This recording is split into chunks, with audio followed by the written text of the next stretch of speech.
I think I'm on. Yes, the circle did stop spinning. Hello, everyone. Today is day 2 of our 5 steps to becoming a great homeschool parent challenge. And yesterday we talked about don't do school at home. And I talked about how it's different. Homeschooling is different from classroom instruction. So we don't need to do the same kinds of things that they just have to do in public school, in private school, any kind of school setting, classroom setting. They have to manage their students. They have to get everybody doing pretty much the same thing at the same time, so they can keep track of everybody. And it's kind of hard to keep track of that many people. So they have to do things in certain ways. They have to homogenize, and they have to have generic ways of keeping track of how people are doing and how the students are learning. And we don't have to do that because we only have our kids. We have a smaller number of kids in a grade level at a time, at a certain level, unless you have twins. And even sometimes they can be quite different in their levels of development and their stages of development. But we can individualize so much in homeschooling, and we can meet their needs. We can customize our curriculum and the ways that we choose to present the material, the way that we can hear. I'm hearing noises. We can the wind must be blowing the thing on my door. We can use a lot of manipulatives. We can read aloud a lot. We can use different kinds of books. We can get books from the library. We can use textbooks and workbooks. I do use some workbooks. I don't use any textbooks. I must correct that. There have been a few textbook-like books that I've used that were written by homeschoolers, and they are written in a very interesting, because they are people who are passionate about the subject that they are talking about, like living books are. That's one of the definitions of a living book, is one that is written by one author, and a single author, and they're passionate about the subject. And that's one of the aspects, one of the attributes of a living book. Other things about living books is they tell a story. They're narrative form. And I'll have to look up the definition of living books again, but that is what Charlotte Mason recommends highly, that we use living books and not twaddle. They are at a level usually a little bit higher than your child's reading level, so that you're challenging them some as far as like their listening vocabulary, without them having to try to sound out every other word and really struggling just to read the text. You reading it aloud to them and reading stories that have higher level vocabulary than where they are at the moment stretches them. And they can learn what those words mean by the context of what else is happening in the sentence and paragraph and the story. And that's a good way to teach vocabulary too, is to read a story that is above their reading level, but is like a really, really good story. There are so many really, really good stories, especially older stories. I don't have much use for newer stories for the most part. and authors who are writing now many times have different values than what I have and what traditional Christianity and what biblical values. So I usually stick with classics and many older books that a lot of people probably have never heard of. I'm trying to see if I have any of my, I don't have any of my suggested reading books here. I'll have to put those over. I'm at Gary's desk instead of mine, so I don't have everything easily accessible here. But I hope someone comes on today. I meant to send out messages to people letting them know I was about to go live in our challenge today, and I forgot to do that. I was watching something myself. So yesterday in the evening I put in a bonus video of my son Morgan telling about his thoughts about homeschooling, and he is very glad that he was homeschooled, and he had a lot to say. So if you want to watch that video, he is 19 years old now, and he is doing very well on his job, and he has some ambitions of becoming an actor or a model, and he has been working toward that. He took dance lessons on his own.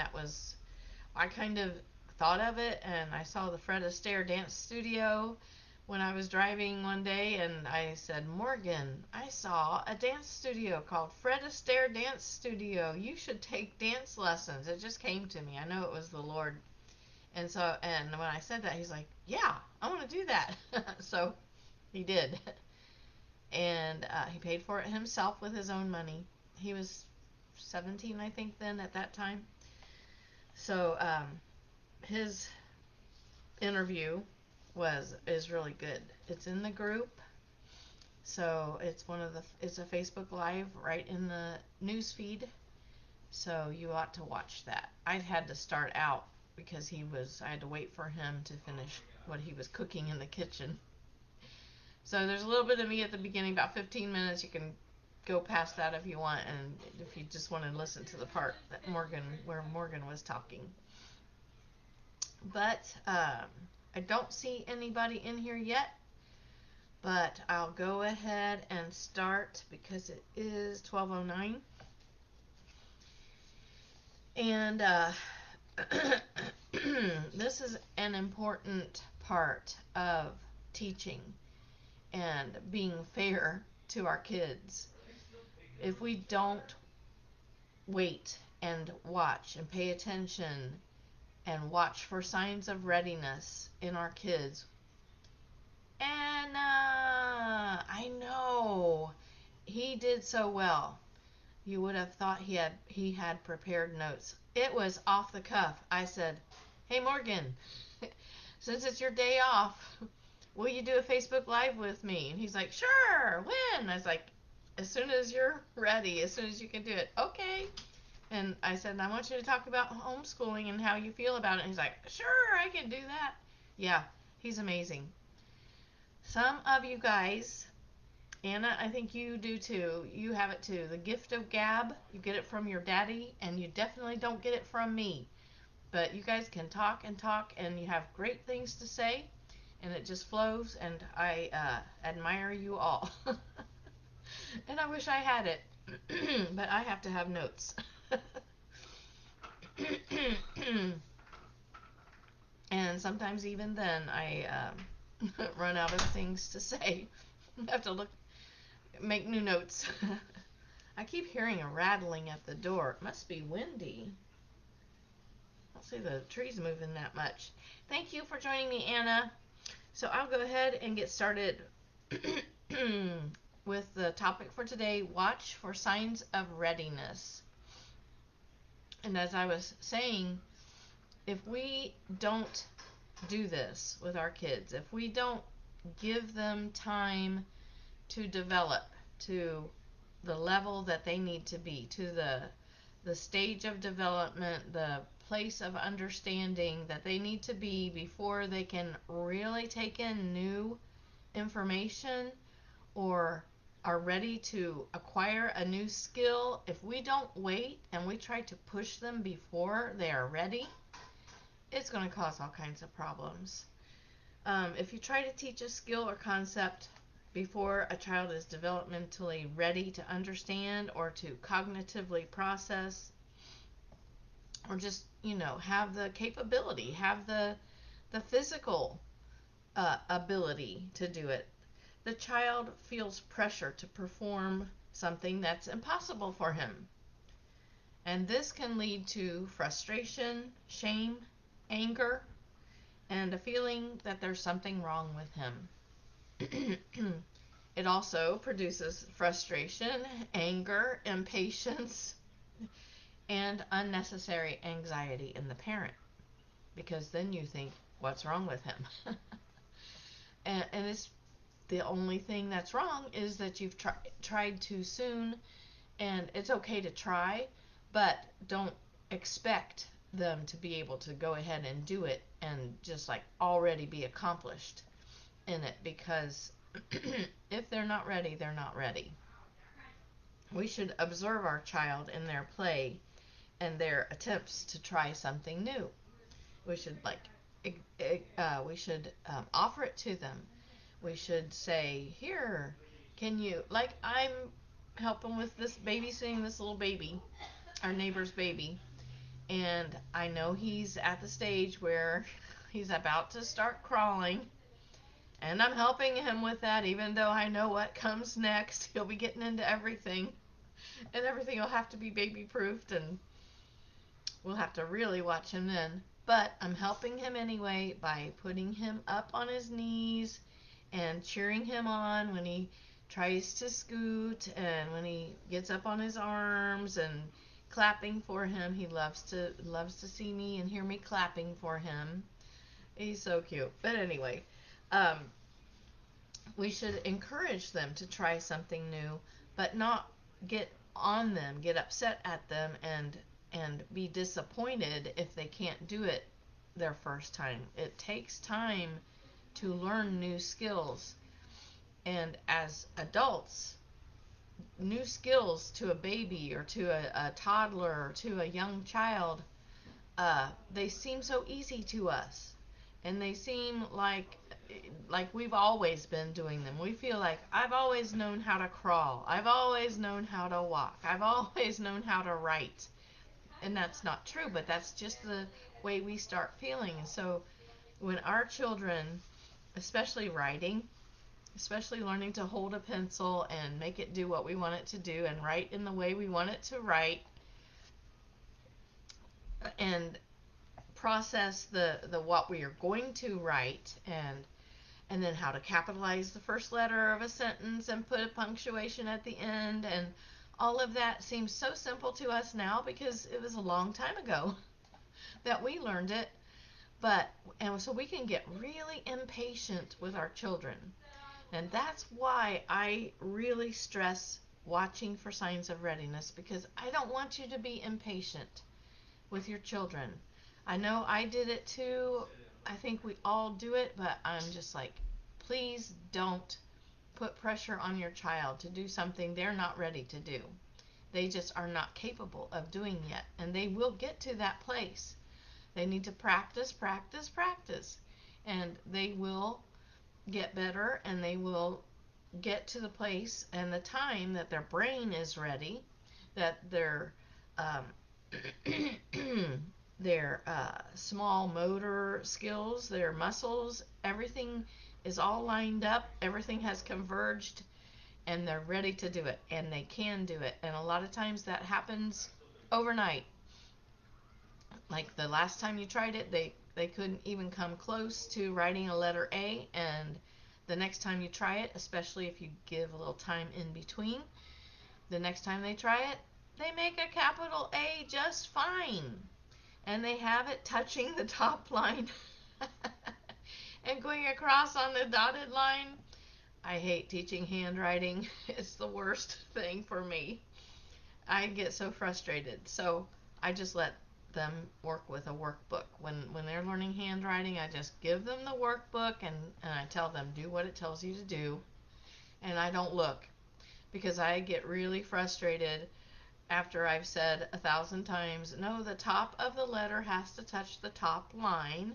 And it's just so tedious to me. I just really can't take it.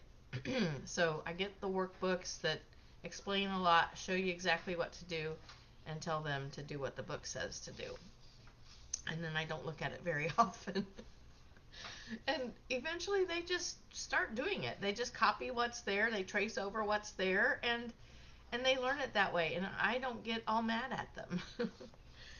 So that's a readiness skill, definitely. Handwriting is something that they don't start out, most kids do not start out ready to do that at the time that we try to get them to do it. And I recommend holding off on that until they can write and draw and do all kinds of things, but to actually have lines on the paper where we're saying write the letter A, hold off on that. Unless you have a prodigy, a little probably girl, who says, I'm going to write my name, and just starts doing it. I know there are kids like that, but I sure didn't have any of them. So we should observe our child in their play and their attempts to try something new. We should pay attention to the questions they ask and the cute little things they say, like what Anna always did. She was always coming up with all these witty little sayings. And sometimes I would not really pay attention, but then other times I would catch what she said, and I would just start laughing because she put all these syllables and words together, and sometimes they were nonsense, but somehow they made sense. She learned, Anna, you learned from Rugrats, didn't you? Anna learned the wrong meaning and the wrong way to say a lot of words from Rugrats. But she was so funny. But pay attention to all their little things as much as you can. If you have a bunch of little Rugrats, sometimes it's harder to pay attention to each one of them. But watch what they're doing and think about what comes next, what they should be able to do next, and offer that. Offer chances to try the new skills that you know, like with the baby Luca over there, my baby Luca. I am kind of helping him with crawling and saying ba ba ba and ma ma ma and things like that to him. And as they get older, we still need to be introducing new skills and helping them along. A wordsmith from the time you could speak, Anna. Yes, you were. And you are definitely that now. Yes. You were so fun. And you are. You still are. So pay attention to the questions they ask and the cute little sayings that they come up with. And if they ask how many of something, you know they are ready to start learning to count. And so you can start teaching them, 1, 2, 3, count the objects, and make sure that you are emphasizing to them that this is 1, and you add on another one, and that's 2. And that they need to know one-to-one correspondence.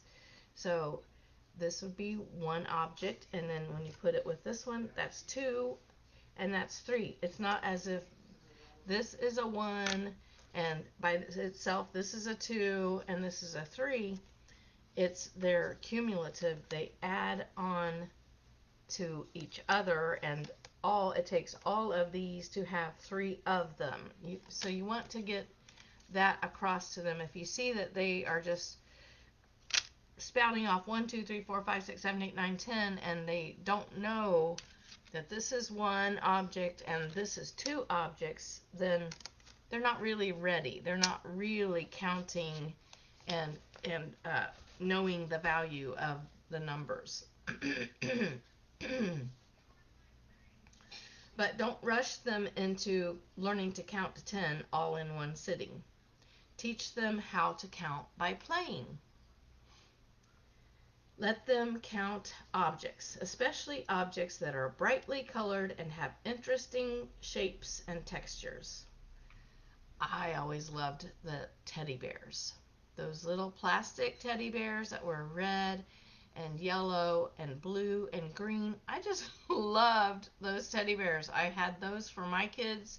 I had those for my first graders when I was teaching in public school. Each of them had some in a little baggie in their desk. And if they could find them, we would take them out at math time and we would count. And that helped with their one-to-one correspondence, helped them to understand if you have one of those little teddy bears, that's one, and if you had two of them together, that's two. So I loved those. Blocks are good. Manipulatives are really necessary in teaching them how to understand number. So you teach them how to count by playing. You let them count objects brightly colored and have interesting shapes and textures. Let them lead the learning time by their interest and excitement. Don't push beyond their attention span. Let them have fun and feel the accomplishment of learning something new. They can feel their brain expanding. They feel proud of themselves. Show them that you're proud of them. You can read some books that purport to tell you what a child should know when. Like what a kindergartner should know, what a first grader should know, etc. But don't consider them gospel. Don't use them as a step-by-step checklist. All children learn at their own rate. We're all programmed uniquely and differently from everybody else. Your child's brain might operate in a different sequence from what the person writing the book thinks it should.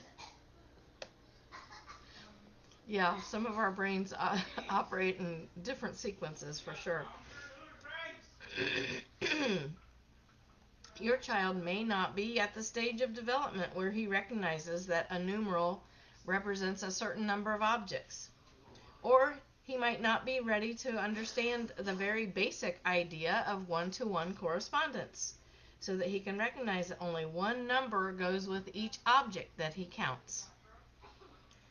There are some intricate, rudimentary concepts that young children have to learn before moving on to basic counting. We don't think about the building blocks of understanding that have to be put in place before a child can grasp even the most simple concepts or ideas.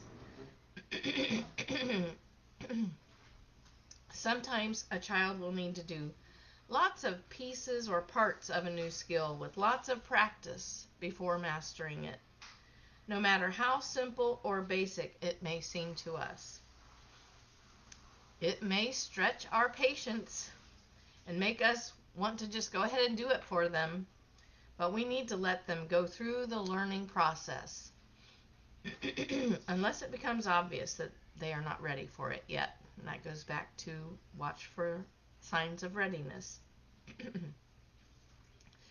And if they are getting frustrated and discouraged, then we should congratulate them for their efforts and redirect them to something else to do that they are already skilled in. You don't want to make them feel like there's something wrong with them, like they're dumb or they just can't do it and they'll never be able to do it, and like you're ashamed of them because they can't do it, or you're frustrated and you're mad at them and you think they're not even trying. I've been through all of that, so I know how it feels when you're trying to teach a child something new and sometimes they seem belligerent, like they don't even want to try, and sometimes that's a sign that they're just not ready for it. Other times, there can be other issues, but if it's a really young child and they're trying something for the first time or second or third time, and they start to resist, then it could possibly be that they are not ready for it yet. So keep that in mind, that at least that's a possibility. I always like this. I heard this example from Cindy Rushton. I used to go to all of her online courses for homeschooling, and she was talking about this very thing, where we can get so impatient and frustrated with our kids because they just don't seem to even be trying, and they aren't learning as fast as we want them to, and we're just really like, what's wrong with you? And see, there's that, they get the feeling something's wrong with them because we're saying, what's wrong with you? This is easy. What's your problem? But a great way for us to develop an understanding of how difficult it can be for a child to learn a new skill is for us, you the mom, me the mom, to try to write a sentence with the opposite hand from our dominant hand. If you're right-handed, try to write with your left hand. Try to write a word. For me, a word is hard. I really have a hard time writing anything with my left hand. Or a sentence. Try to write a sentence with just your left hand if you're right-handed, with your right hand if you're left-handed. Then we get an idea of how our child feels when they are learning how to form letters, or how to count, or what the letters and numbers are called. Everything is brand new and difficult for them at first. So we should keep this in mind and not try to rush them or get impatient with them when it's difficult for them. We should not assume that sloppy work, especially at first, means that they're not trying. We should shower them with praise and encouragement for their first efforts. Watch for signs of readiness and take advantage of teachable moments. Many children show that they're ready to learn to read when they point at a road sign while you're driving and they ask, "What does that say?" That has happened with my kids many times, and sometimes it'll be like, I think Anna was like, "I know that says stop," and I was just like, "Oh wow, she's reading." My kids surprised me when they finally started reading, and it was usually after we had just like, let's not try phonics for a while. You are not getting it. And then suddenly they would say, "Oh, that says West Alexandria," or whatever, the sign that they see along the road, and that would be a big one. Do you remember that, Anna? I think you saw a stop sign and said, "I know that says stop." And encourage them. Even if they get it wrong, encourage them, and like, and don't ever laugh at their first efforts. Don't shame them. Don't make them feel like they shouldn't be trying to say new things or do new things. Never laugh at their first efforts, even if it seems really silly and it looks funny and inept, and what, I can't think of the word I want, but sometimes it can look really funny. Try not to laugh. I know sometimes they're just so cute, but try not to laugh at their first efforts because they're taking it very seriously.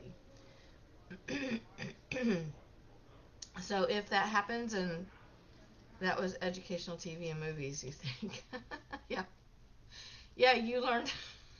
Most of you learned to read from uh, well, the younger kids learned to read from those DVDs I had. What are they called? Oh my goodness. I can't even think of them now. I always recommend them to everybody, and I can't think of what they're called. I had you guys watch. You didn't watch Sesame Street that much, but you did learn a lot from the shows that you watched, and suddenly you were reading when I had just kind of given up on phonics with you. Leapfrog. Thank you, Anna. I'm glad you're on here. Leapfrog DVDs. Yeah. I know Emma and Emma especially, and Abby, probably Fiona and Garrett too, learned from Leapfrog. So those are good phonics videos that are very interesting and story oriented. So that's a good little tip for the kids practically teaching themselves to read, and you really don't have to work that hard as the teacher. So watch for teachable moments. It can be use the opportunity when you see them reading a stop sign or a sign along the road or something at home. Use that opportunity to explain the sounds that the letters make and how to blend them together to make that word. And just even if they've already obviously learned that, just reinforce that. It can be a very natural process. It doesn't have to take a long time, and it doesn't have to take daily drill. And some people will tell you that it does, but I have observed that with a child who is just like a normal learner without any learning disabilities or anything, if they have words in their environment, if they have books around, and you are reading to them, they're going to learn to read, and they're going to learn a lot of things naturally. And it's much less painful than boring workbook pages and flashcards. It's much more fun and interesting when they learn from real life because it's something that they want to learn.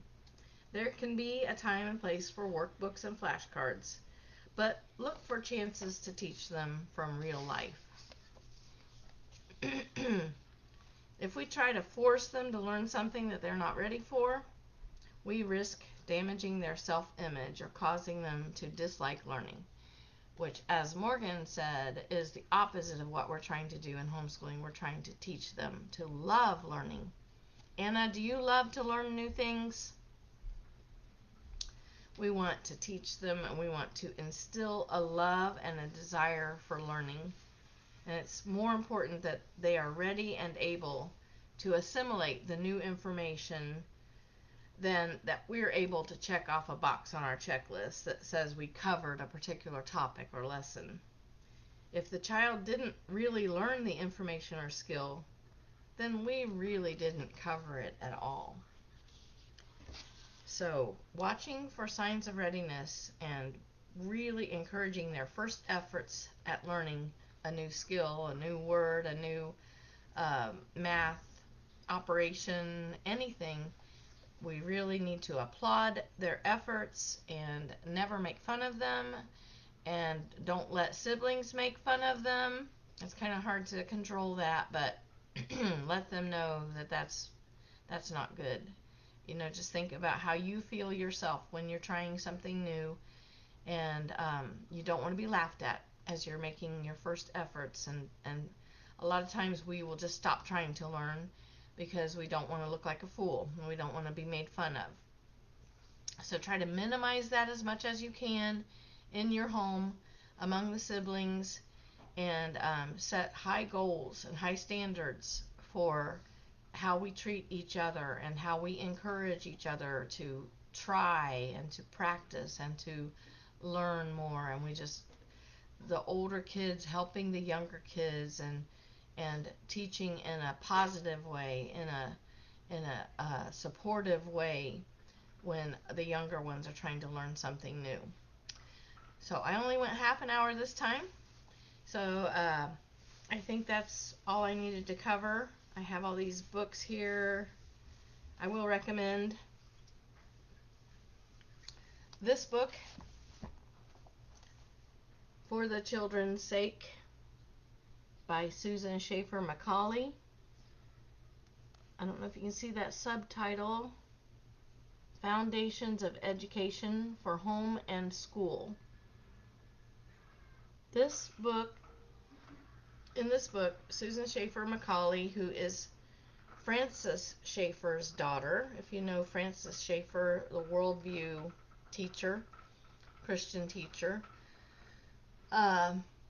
she discovered Charlotte Mason principles when she was looking for the kind of school that she wanted for her children, and wasn't really happy with the schools that she was trying out with her children when they were young.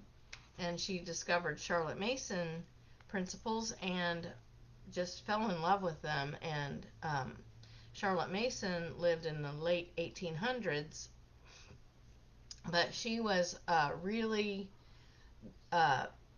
smart, intelligent, brilliant woman who came up with this method of teaching.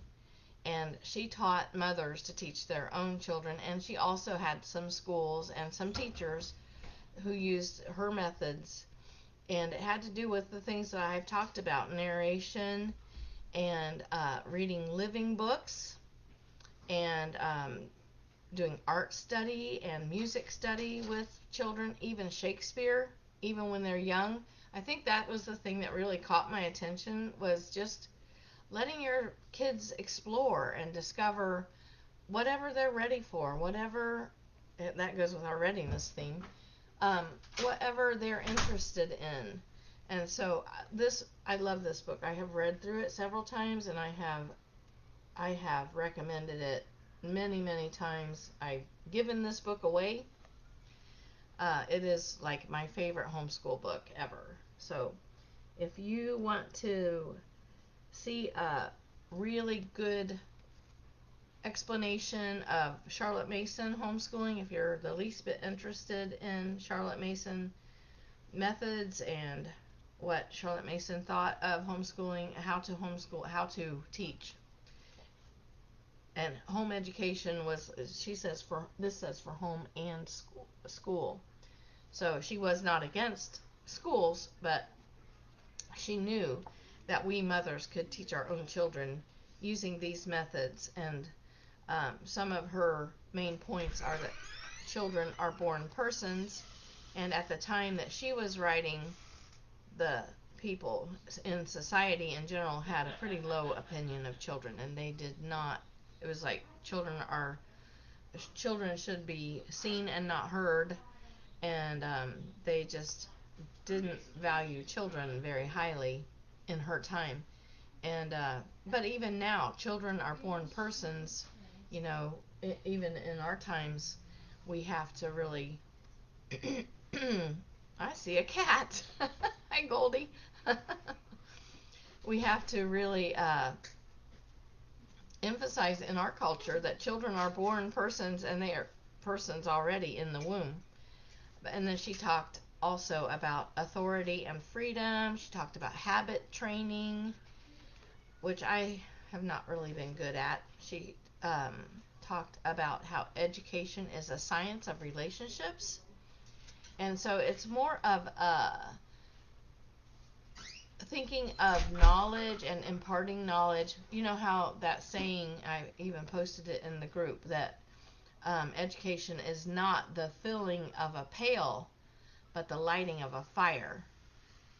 And I think she would have agreed, Charlotte Mason would have agreed with that, and Susan Schaefer Macaulay would have, that we're not just pouring a bunch of knowledge into our kids. That's not real education. We are introducing them. We are making available. We are materials that they can learn from, and just encouraging their learning, and we're a facilitator of learning for our children. And so that is a whole different way of looking at the education process than what the schools are able to implement with their factory model and the conveyor belt and the cookie cutter approach. We know that all children are different, and all children are born persons, and they should develop into the person that God made them to be, and not just like everybody else, and not just go through this curriculum at the same speed that everybody else does, and if they don't, they get a bad grade. And that's just how in a classroom it has to be with a lot of kids. But we don't have to do that. We're not limited to that in homeschooling. So, Anna, thank you for joining me today, and I hope others come and watch the replay.